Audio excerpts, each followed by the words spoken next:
Hey nerds, Farmer Jesse here. Welcome to Growers Daily, your daily dose of ecological farming insight. It is Wednesday, December 3rd, 2025, and today we are getting the pleasure of checking back in with our friends Mikey and Kez at Five Tails Farm down there in the Southern Hemi to see how their season is going so far. We discuss some early season, i.e. spring, cash flow challenges and how they manage that, like on a literal technical level.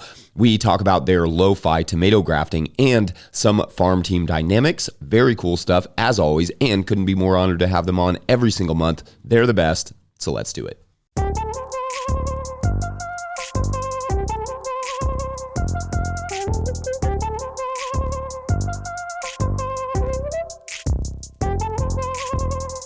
All right, Mikey and Kez, welcome back to the show. Hey, thanks for having us. Hi. I'm very excited about this because I love our little monthly or almost monthly chats. So it is, as we record this, like almost December. Give us a little rundown. What are you all doing on the farm right now? Well, we're in the last week of November, which is kind of like, technically like the last month of spring. Since we last chatted, our 2 new seasonal workers have started, so now we're a team of 5, which is really exciting. So we've just been like getting to know each other pretty much in the last 3 weeks, doing a lot of training. You know, people come from all sorts of backgrounds. Like this year we have Oren, Bridget. Bridget is coming from like a wider, bigger acre farm, so we had to like adjust to what we're doing here. All comes from like hospitality and chefing, background. So getting to slowly teaching her the other side, of growing of that kind of scene. So there's been a lot of training and a lot of getting to know each other, which has also just been really exciting. Like we spoke a bit about it last time, like the team and our summer team on the farm is really like the heart and soul of what we do. Like we love having big lunches, we love being together. So it's always like really exciting to kind of get that first initial connection and know that, by April we'll all be just one big happy family. So obviously like lots of challenges around training, and I actually enjoyed a lot of your content around like how do we, I think it was the few podcasts that you did when you were talking about the soccer practice and how you use that to help out with stuff and explaining. So we had a lot of chats with us and Jay and, how do we teach well, how do we take responsibilities over their learnings, and how to do that efficiently. So that's been a big part of what we're doing in the last month. It's also been an incredibly, Mike, you can talk, incredibly wet and cold November for us. It has been quite a dry winter, and it's been a very wet spring. We're almost double our rainfall of November. Probably almost 60 to 70% more than we get, in this month. Wow. So that will connect a bit to what we'll talk about later on, but it's been a bit hard because a lot of our summer crops that are outside are really suffering from the cold and the wet. So like by the end of November, we should be pumping zucchinis, which is a big part of our cash flow plan. And there's like 0. They just started this week. So that's not really fun. It's just been so raining, like literally today. Now it's 9 p.m. And Jay just walked in from like broad forking because this is the only sunny day we had this week. And then we have another 7 day of rain. So it's really hard to just bed prep. It's really hard to flip beds. All the crops that are out of the big, nice greenhouses are just a bit stunted. Yeah, I know that we had like a record-breaking rain this spring. Like in general, our rain was somewhere in that like 50% more than usual range going. And then I think we talked about this maybe last time that it immediately went into a drought in July. For 2 months, we basically got no rain, but we had something like 40 inches. I'm not sure what that is for you all, but that's it was 40 inches by July. And then now we're upwards of 60. I think we're at 62 inches right now on the year, and it's raining right now. So it's just, it's been a really wet but very extreme year for us too. And I feel that there's not a lot you can do. I mean, getting out there in the field and broad forking, that's just, it's tough. Yeah, I think you just got to time stuff. That's kind of it. You got to time stuff. And then I think what we took away from it this year, which again we'll talk about later, is I think just readjusting forecasts and what's realistic. So like there was also a super late frost that never really happens. We have some friends who have a vineyard lost lost basically all the fruit that was growing. Oh no. So I think we just took it again to be like every season, just check your assumptions on when's frost coming, what's the rainfall, because an average is an average, but that doesn't mean there aren't going to be anomalies. And then adjust our production and our benchmarking and our forecast around what's actually realistic, or worst case scenario and best case scenario. Yeah. I mean, there's sort of like a prepare for the worst, hope for the best sort of situation there, where like I think that's something I've thought about many times. It's just like, instead of being like, oh, we're in a good spot, being like, okay, what if we weren't? So, how do we prepare for that? How do you mentally prepare without it being stressful to constantly just be in this like situation where you feel like you're preparing for a disaster, even if a disaster never comes? You know what I mean? I feel like sometimes also vegetable farmers, because so much of our production is like, obviously we work with the elements, but in terms, if you look across the spectrum of horticulture or agriculture, we kind of have the most controlled elements. Like we have irrigation, basically irrigation. Often we have tunnels, so we can actually control it. So obviously, if there's a drought going on, if we've got water, which most of us do either through dams or bores or whatever, we can be basically managing the scenario. But I started listening to a podcast about broadacre farming in Australia, so crop, like basically wheat growing and cattle, and it's amazing how they actually have a system for categorizing the year. How's it going in terms of its whether it being a number 10 or a number 1, based on like rainfall and temperature, and what they can be expecting profits to be based upon that, because obviously they're completely at the whim of rainfall. They can't be. It's very difficult to irrigate thousands of hectares. So yeah, I think that's something which I think might be really worthwhile us thinking about as climate becomes a little bit more all over the shop. Yeah, it's funny. We learned to farm on a dry farm. So they did dry farming on, I think at our peak, we were at like 2.5 acres on that farm, where I was doing my internship and where I met Hannah. And we learned to dry farm. And honestly, that's like some of the best education that I've got for farming now. Like I still use a lot of the tricks that we learned dry farming, in terms of not just like mulches and the obvious stuff, but also just like cultivation techniques and timing and all those things. I learned a lot of that from a dry farm, and there's things that I wish I'd worked on other farms that actually handled irrigation a little bit better, because that was like a deficit for me going in to starting our own sort of micro farm. But the education that I got from dry farming was like, that is so invaluable in dry years, just having some tricks to be able to use when it's a really dry season. What were some of those tricks, Jess?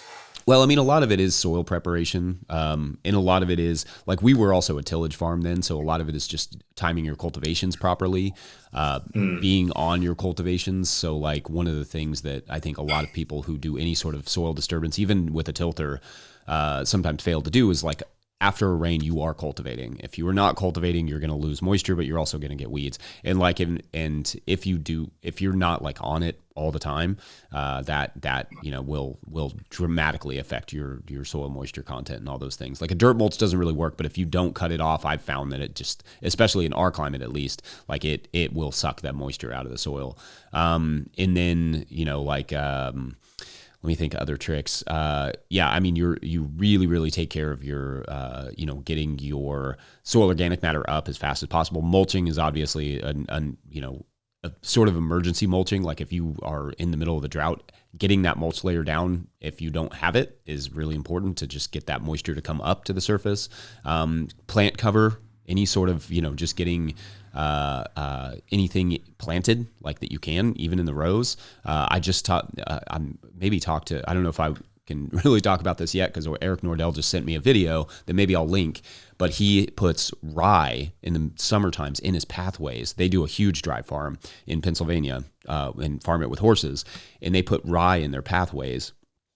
And so that rye will help actually maintain some of that moisture, but also obviously hold the soil there for heavy rainfalls. But it'll actually help maintain some of that moisture in the pathways. And because you're planting it in the summer, rye's not going to go to seed. I've never tried that. That's a really cool idea. We've done it, but I've been experimenting this summer. I was experimenting with teff. So there may be options there, but plant cover makes a huge difference in moisture, and also just the types of mulches you're using, and how you're using them. So Lots of little tricks like that. And I'm sure there's other ones that I'm not thinking of that would come to mind, but also soil blocks make a huge difference, I think, too, just because the amount of soil, that helps a lot. Like if you think about soil blocking less as a seed starting program and more of a fertility program, it kind of changes the amount of work that you put into it. Like, the Actually, upfront never work. thought about it like that. It's pretty cool. Yeah, because I mean, you're doubling or quadrupling in many cases the amount of soil mix that you're using per block. So there's a bigger expense there, but like that's the kind of, I would happily amend my entire garden with potting soil, right? So like, you get it wet, you get a plant growing in there, so you get all those good microbes working, and then you put that kind of bigger chunk in the soil versus like a cell. It's pretty small.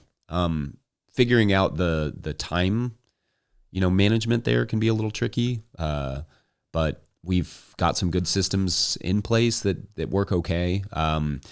And I just think also like changing the perspective on what you're doing is helpful, right? It's fertility management. So yeah, those are some. They're great. It's a great list. I think I think sometimes we find ourselves in I don't know. Sometimes we don't think outside the block again. We've got our systems in place, and I think sometimes it's nice to have head down, Yeah, charging so forward. it's nice to have It's these really good to conversations. lift your head up and Yeah. and just have a broader view of things. Definitely. Yeah, same. And I'm glad the soccer coaching stuff came in handy because I'm Loved like, it. I don't know if this I is helpful loved for it. people. All right, well, good to hear. All right, so we're going to take a quick break, and when we come back, we're going to do a little tomato tour. Be right back. Today's episode is brought to you by Farmhand. Farmers who partnered with Farmhand say they grew an average of 63% this year because it's more than software. Farmhand is your business coach and assistant, helping to sell out, save time, and grow smarter with real data from real farms, shaping websites that convert, campaigns that sell, and fulfillment systems that run smoothly. Curious what that looks like? Meet the founder, Ari, at farmhand.partners/no-till and see the same insights and support the fastest growing farms rely on every week. That's farmhand.partners/no-till. Today's episode is also brought to you by FarmRaise. Still struggling with your balance sheet? Your lender's asking for a balance sheet and you're stuck with a spreadsheet mess or guessing your numbers? FarmRaise Tracks takes the stress out of farm finance. With one click, you can generate an accurate, up-to-date balance sheet that shows your assets, liabilities, and equity. No accounting degree required. You'll be ready for loan applications, tax season, or just a clearer picture of where your farm stands. Join thousands of farmers using Tracks to build stronger businesses. Get 20% off with code NOTIL20 at farmraise.com for the lifetime of your membership. All right, back to the show. All right, so I think in our October episode, Mikey, that you all said you were planting your tomatoes, and I know you've been doing a little bit of grafting and stuff. Can you talk us a little bit through, maybe start a little bit with like your tomato approach this year, and then just detail a little bit about that your grafting approach as well? Beautiful. All right, so this season we're ramping up our tomatoes. It's probably the main crop we grow in terms of in terms of volumes, the space it takes up on the farm, and I also think that the income that it generates for the farm. So we're obviously trying to gear up to be able to grow better quality tomatoes each year, and I think a greater yield. I think the prism also to kind of understand the conversation is that, like we've shared before, we have a very small farm. So for us, it's kind of like, how can we always increase the yield per square foot on the farm in any means we can. So this season we invested in a new, we call it a multi-span greenhouse, so a connected greenhouse. Has about 3 meter gutters, so the tomatoes can get to about 3 meters, and then you've obviously got the extra space above the tomatoes for extra thermal mass. So we basically decided we're looking at how can we increase yield. So one was obviously let's get the greenhouse, and the other one was maybe we should look at grafting our tomatoes. From what I'd been reading, we'd grafted once before, a couple of years back, but only a few, say 50 to 100 plants. And now we're currently growing probably 2,200, 2,300 tomato plants a season. So we're like, okay, from what I'm reading, we can probably get they reckon up to 40% in terms of just the yield of a graft. So you can actually get a 40% increase in yield. Obviously there's a lot of conditions around that. But even just reading that, it was like, okay, let's look at the cost of what it will be to graft, what do we need to do, and then if it's going to give us 40%, that's a huge increase. So I think that was kind of the premise why we decided to do it. Yeah, we started grafting a few years ago, and we haven't consistently seen 40%, but we've consistently seen like 10, 20, 30%, like just depending on the variety, the combination. It's been for us like a huge boon. Plus disease resistance has been amazing. But there is, like you mentioned, that cost part. So can you talk a little bit about how, like, what your approach was to rootstock and then to the grafting part itself? Look, I think the cost part is, yeah, it's an interesting one, kind of trying to work out what is the cost per unit and whatnot. The truth is, we think this year we were just like, we're just going to do it. So we're not even going to look at how much the extra cost will be of even grafting. We just want to give it a crack and just see if it works. And then we can kind of, the next season, kind of really break it down to see, okay, what did it cost to graft and what was the yield increase, and to see if it kind of works out. And also, I think what I said to you before is, instead of trialing small and deciding to do like 200 or 300 plants, we decided to do the entire thing, which I think was a probably an error in a way. Like it's like just super risky, because as you know from grafting can go terribly wrong. And if you don't have backup plants, you're essentially cooked your tomatoes for the season. Like, you don't have tomatoes. So we put a lot of emphasis on the varieties that we choose. So if we had a massive loss, it's really going to throw out our season. So we went to a big tomato company. I called them up, which I recommend a lot of people do. Like, just pick up the phone, call a seed company and say, can I speak to, like, do you have a tomato expert there?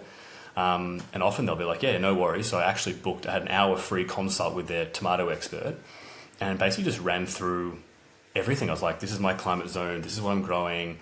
What do you recommend? Like, what rootstock should I be looking at? And yeah, that kind of set us down the journey. So I ended up buying and getting a rootstock called Kaiser that was recommended by them.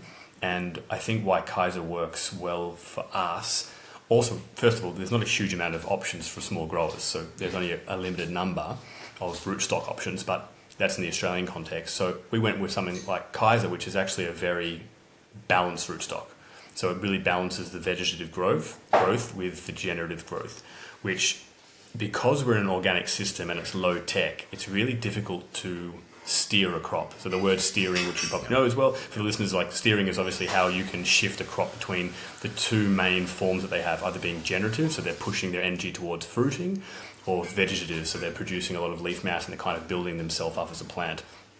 So we just have very limited tools to do that. So in high-tech greenhouses, they're obviously playing with humidity, light levels, irrigation. They're the kind of the main three. Temperature. Yeah. But, like, I don't know, our greenhouse, we can roll up the sides. Yeah. And we can play with irrigation, but also, like, it's harder to really build on some low-tech irrigation, like big schedules, you know? So for us, it was kind of like, yeah, we decided to find a really balanced rootstock that wasn't overly vegetative, because for us to be able to swing and play is really difficult to do. So we went with a more balanced option for rootstock. Does that make sense? Yeah, no, that does make sense. It makes 100% sense, because I've, like you explained what crop steering is.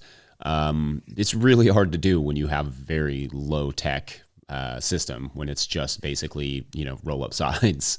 I think that makes a ton of sense.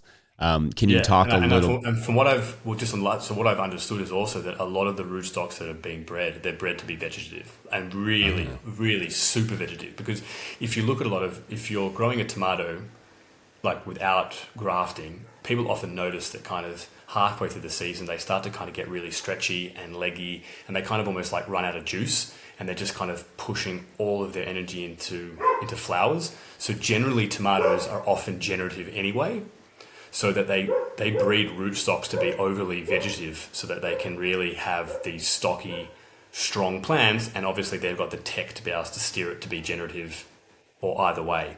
But for us, in our conditions, like you're saying before, it's just really difficult if you had a rootstock which was bred to be too strong one way or too strong the other. So that's kind of one thing I think I've worked out this year: hunt down rootstock which is a bit more balanced. That's actually really fascinating. I hadn't heard that before. All right, so talk about the system a little bit. Like, what was your approach to the actual grafting part? Yeah, well, Kez is Oh, jumping okay. in as well. Hi, Kez.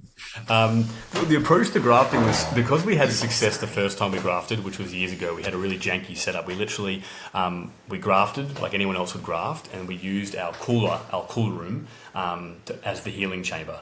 So we basically plugged in a tiny little heater to keep the temperature controlled in there. And again, like very minimal temperature control. We just kind of put the heater in there. We had little plastic domes, which everyone uses, and I went down to the local hardware store and got some fluorescent lights. And we succeeded that year. We had really good success. We probably had 90 to 100% success rate on a few hundred, like about 100 plants or whatever it was. So I think we were really bolstered by the fact that we could really do this. So we had basically the same approach. We decided that we'd do all the tomatoes. We have a little, like a root cellar, almost like a wine cellar in the back of the house. Put up some fold-out tables, grafted everything, put them in there, and then just plugged in a heater and set it at the correct temperatures. No, they were under domes. They were under domes, yeah, under domes. Each one had a dome. And then, plugged in the heater and started following the protocol. Little did we know, Jesse, that without grow lights, difficult to do. We didn't invest in grow lights, which might have been a massive mistake. We quoted them up, and it was going to be really expensive. And we're like, you know what? We're going to try to do it without grow lights. And I think that's where the trouble began. Yeah. I think the bottom line is that we were very successful. It was just very stressful to get there in a low budget. But the plants are healthy, the graft are amazing. There was just, it was a lot of work. So we put them into this dark room. They all had domes. And then for a few days I can't remember the whole protocol, we can share it. They were in 100%, darkness. Dark, yeah. And we used to come a few times a day, open the dome, spray with a bottle under, keep the humidity, literally spray by hand, and put a heater there that usually kept it on like 19 degrees, possibly. And then around day 4 or 5, we started taking them out to the shade outside for a few hours and then put them all back into the room. And then the following day we did a bit more and put them back, and then I did a bit more and then put them back. So every day we had to move tens of trays between the two rooms. And then they were looking really good, and we were just like, look at us like smashing this.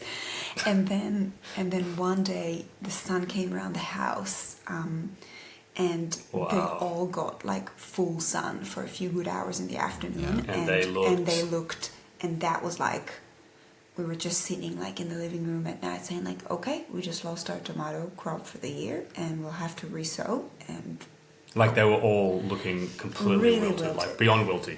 I was thinking, I don't know how these are going to come back to life. It wasn't a great day, but we took them back in. We sprayed them, we closed the domes. I had a really good tip that someone said, if you ever screw up, go to the step before. Oh, so the step that's a good before tip. the step was just go to the step before. So if we were taking them out for, say, 5 hours into light and then bringing them back, when that happened, I was like, okay, we're going to the step before. So the step before was only 1 hour.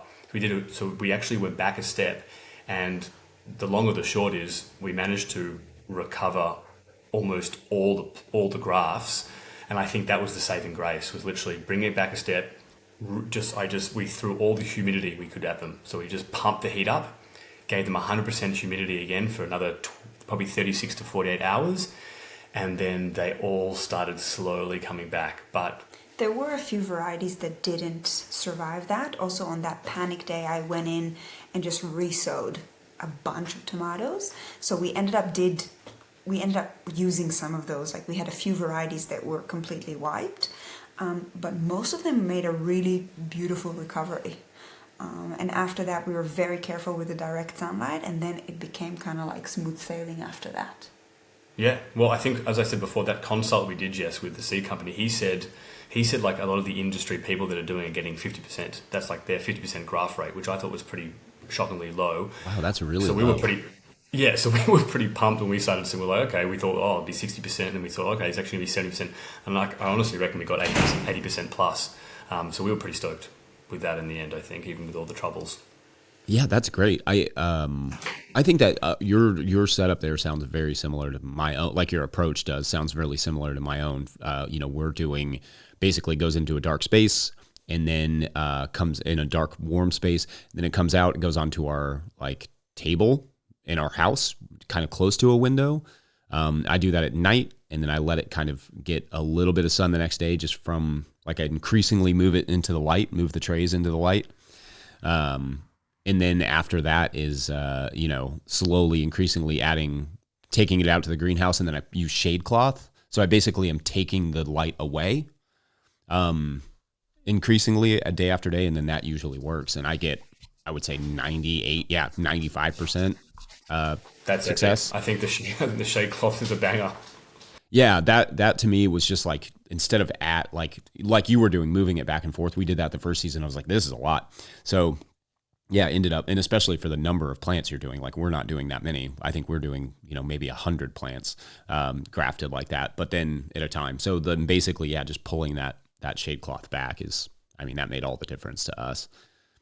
So yeah, I mean that sounds like a good plan. Yeah, look, I think Yeah, go the ahead. takeaway is I think we do it again. I think there was a few takeaways. One, we have to time the grafts to the other varieties in a better way because they were a lot vigorous and bigger. Like this, Yep. the diameter of the stem was a lot bigger on the. Sorry, how do you call the bottom bit? Rootstock. The rootstock. Sorry, the rootstock was a lot thicker, so we had to time that a bit better.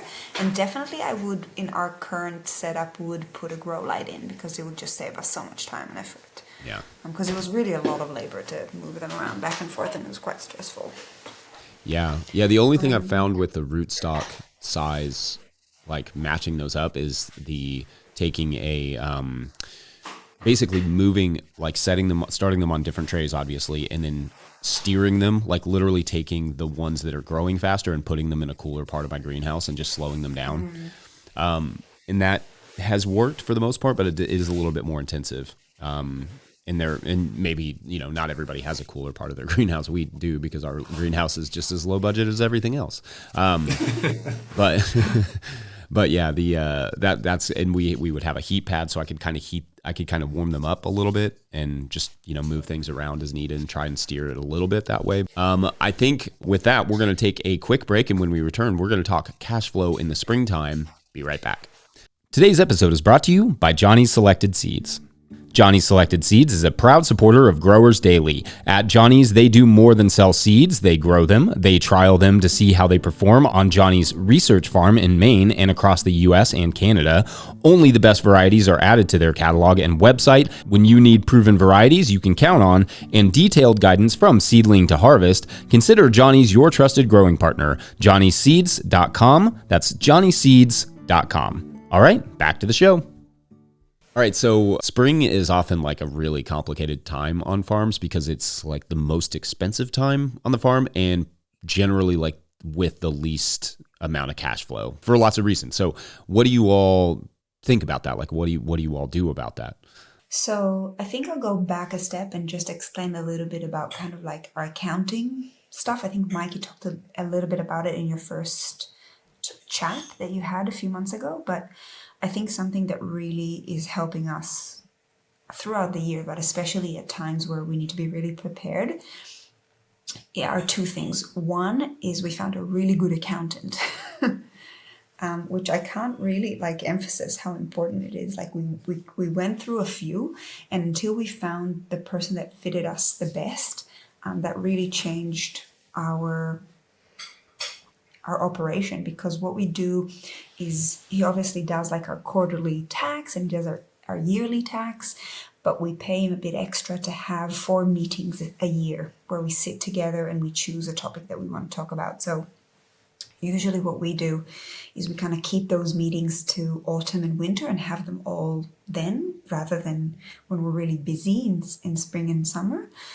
And we'll go over, obviously, our numbers and what did well and what accounts did well, but what we really emphasize is doing quite a significant cash flow projection. So we sit down and we try and plan at least the spring and summer, which is also the season that we hire, to make sure that we can hit those targets.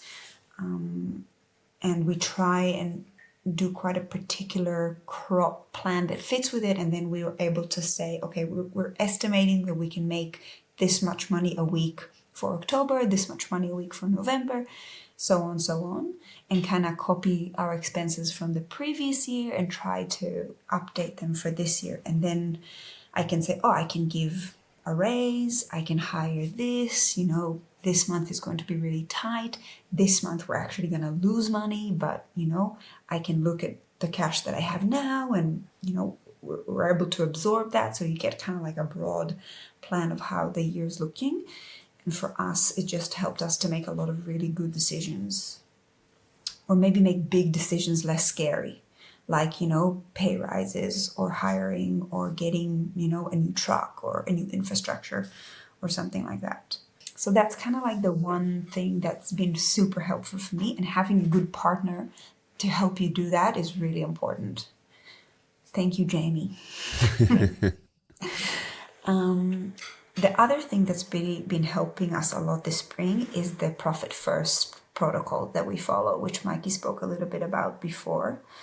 I don't want to get into too much explaining about the whole system. There's a really easy to read book called Profit First that I really recommend people to read. Also for personal finance. For me, it's super simple. It's not scary when it comes to big money planning. It's very basic. It's kind of like when our grandmas used to, or at least my grandma, get her wage in cash and divide it into, this is my cash for groceries. This is for bills. It's just a way to take the lump sum of money that you have and organize it in a way that's more intuitive. So how it looks is that basically me and Mikey, when we open our banking app, we have 7 different bank accounts for the business. So what we had before is that I would go into my bank account. I've got one bank account. That's where all the money goes into from our customers. And that's where I pay everything from. So I'll throw in a number, let's say 90K. Okay, so I open my bank account, bang, 90K. And I was like, yes, I got heaps of cash. Let's get this, whatever. Let's get another load of compost. Let's get more whatever we need to do, we can do it. Because when I open, I just see that number on my screen and I was like, cool, we're good. But the truth is that that number has a lot of hidden things in it that have already been committed to. So there's wages, there is tax, huge. There is workers' insurance. We have to have certain insurance for our employees. There's direct costs, like my seed cost and my packaging cost and my label cost, things that I have to have in order to sell products. So basically, technically, I have this 90K, but I really don't. So what the Profit First helps us to do is to break down that lump sum into more realistic, how do I explain it? Categories. Categories, thank you. So every 2 weeks, I have an Excel that's like a calculator, and I can send you a photo of it. We can put it up so people can see. So basically, every 2 weeks, I go in and I put in, I've got my income account. In my income account, it's just money coming in. Then I have a few other accounts. One of them is my operating expenses account, which is just my ongoing cost for pretty much everything but wages. I've got my materials and supplies, which is my cost of sale account, which is everything that's directed to myself. So seed, labels, and packaging, just that. Then I have my employees account, which is all the money that needs to go to wages. I've got my owner's pay account, which is me and Mikey's money, like pay. And then I have a tax account. sorry. And then I've got a profit account. Okay. Now the tax and the profit account are savings accounts, and which I get interest on, and then everything else is just every day. So every 2 weeks, for example, I made 20K over those last 2 weeks. I divide that money up with percentages. So 20% will always go to tax because we're a company, we pay company tax. So no matter what, for every cent that I get, I put 20% of it away for tax in a saving account that make interest, and I don't touch it. So I never get a surprise when I get my quarterly tax or when I get the end of the year tax. I never get panic. I was like, I gotta get 14K now. Like, where does that come from? It's always there. And if I'm happy and lucky to pay less tax, then I've got that money to then use it to whatever I wanted to do. The other thing is that I'll always have enough money to pay employees for, in really good times of the year, 2 weeks ahead. Now, for example, in spring, I will always have a month of wages in there that I'm not touching. So I'll never be stressed about that. So in my percentages compared, like depending on how much money we make, I make sure I always have like the sum that I need for my workers, and I make sure that that money goes there. Then there's always 10% that goes to the materials and supplies, which is my cost of sale. And then basically whatever is left, we decide if we pay ourselves. I think Profit First dude is not going to be happy with that, because he's like, always pay yourself, da da da da da. But in our real world, if it's a really hard month, then me and Mikey won't get paid. But, you know, the business and the farm pays on a lot of our life expenses. We live cheap, and the farm pays for most of our, you know, ongoing stuff, if it's mortgage and bills and electricity and stuff.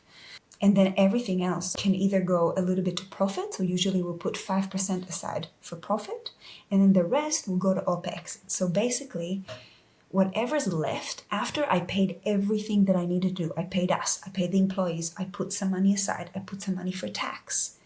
And that determines my running cost. So if I have 2 weeks ahead of me before I do another allocation, and all I have left for my OPEX is $3,000, then the farm will run on $3,000.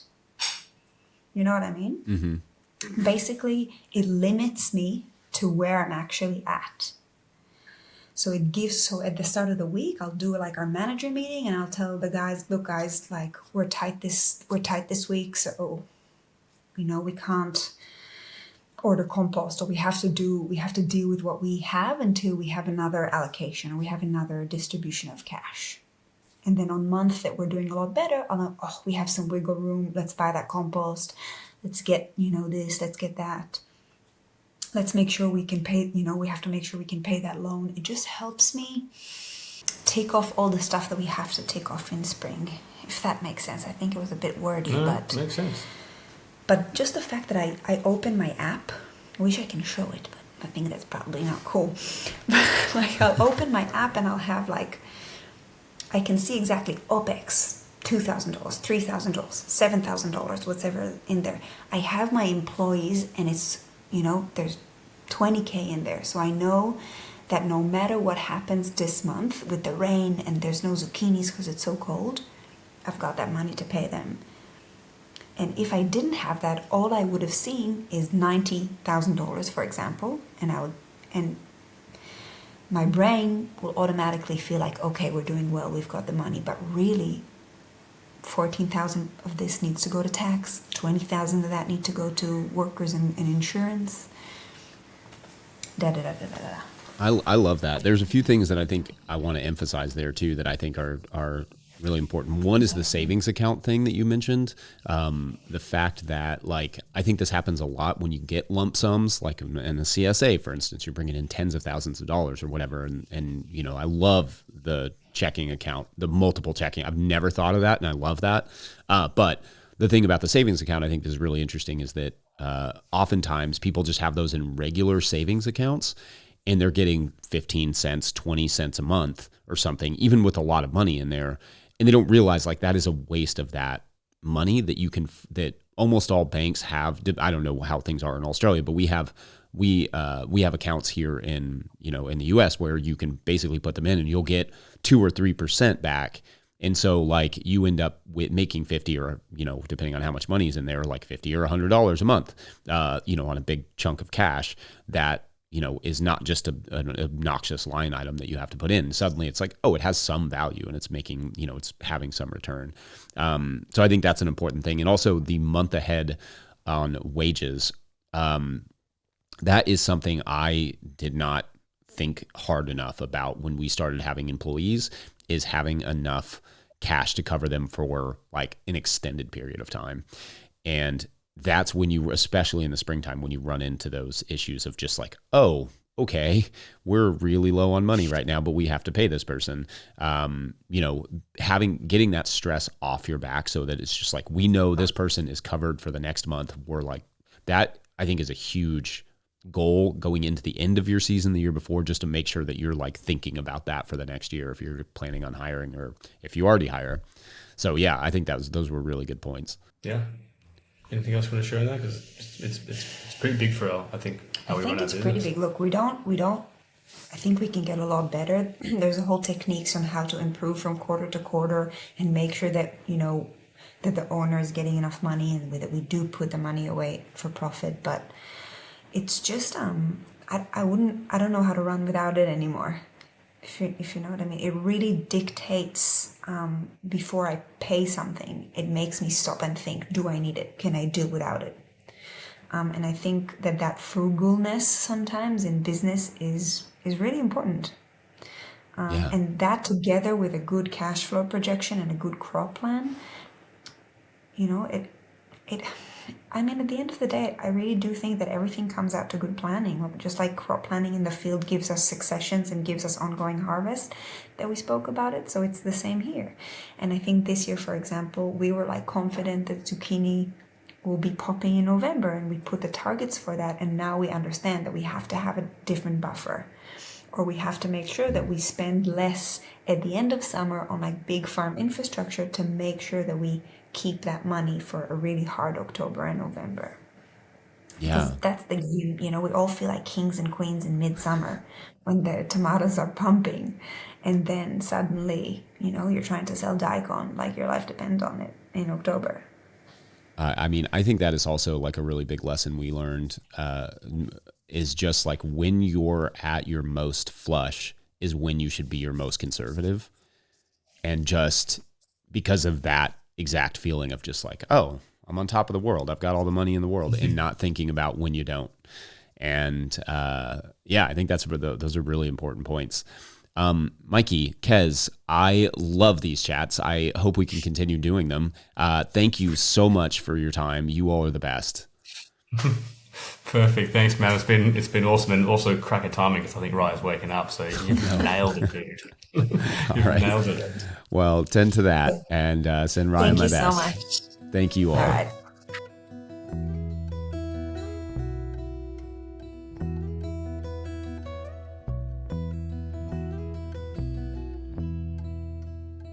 All right, I hope you enjoyed that talk with Mikey and Kez and this whole series that we've done with them. I just absolutely adore those two. Really appreciate their time. Make sure to follow Five Tails Farm at Instagram and all the places. We will hook it up with links in the show notes. Also, I totally forgot that I had a Patreon question for Mikey and Kez, so we will get that to them next month whenever we chat later on. Don't forget, No Till Growers is now officially a nonprofit 501c3, so donations are tax deductible and greatly appreciated. Please make sure to like and subscribe and or follow wherever you're getting this podcast. That's an easy way to help us out. Enormous thank you to all of our show sponsors. And if you'd ever like to sponsor the show, you can reach out to Farmer Michelle at notillgrowers.com. Huge shouts to Willie Breeding for the theme music and Mike Hilbert for the production help and editing. And also my wife, Hannah, for everything in the world. Also shouts to Epidemic Sound for the background music that you can hear. Pick up a hat or a copy of my book, The Living Soil Handbook, at notillgrowers.com to support our work. Big thank you to everyone over at patreon.com/notillgrowers, where at a certain level, or if you just bump up from one level to another, or you sign up in the month of December, you get a shout out on the show. So big shout outs today to, drum roll please, Jackson Roulette, who obviously is the person that helped me start No Till Growers. So big shouts to Jackson, Robin Garner, Thomas, Patrick Daubert, Christopher Frazier, and David Bonell. Shouts you all. All right, so as you will remember from yesterday's story, Madeline, our aging but still brilliant and very much respected actress, is starting a one-woman show, but for movie theaters. And you may be like, what? Like, is it just a movie? No, it's a good question. In fact, that was the same question that many movie theaters were asking when Madeline's team first approached them about this idea. But it basically works like this. Every theater that is willing to do it will get their own actress, and they will be given a film, to play at the same time in a very simple PA system to set up. Technical details are totally worked out. And that's basically it. The theater just has to kind of like hit play and the actress does the rest. Because Madeline was very well respected and it was rumored that legends like Meryl Streep were even going to show up at one of these theaters and play the part, it had a lot of buzz. On opening night, there were 20 theaters or so all over the world that had signed on. Some in the obvious places like New York, San Francisco, LA, London, that sort of stuff. But then some in some small cities like Lexington, Kentucky. Shouts to the Kentucky Theater. And that just had cool old movie theaters with owners who were game for whatever. What happened on opening night? Well, that is for tomorrow on Don't Make a Scene. Oh, I actually like that one. It fits pretty well. Maybe that's the title. Anyway, we'll find out tomorrow. Thanks for watching and/or listening. We'll see you then. Bye.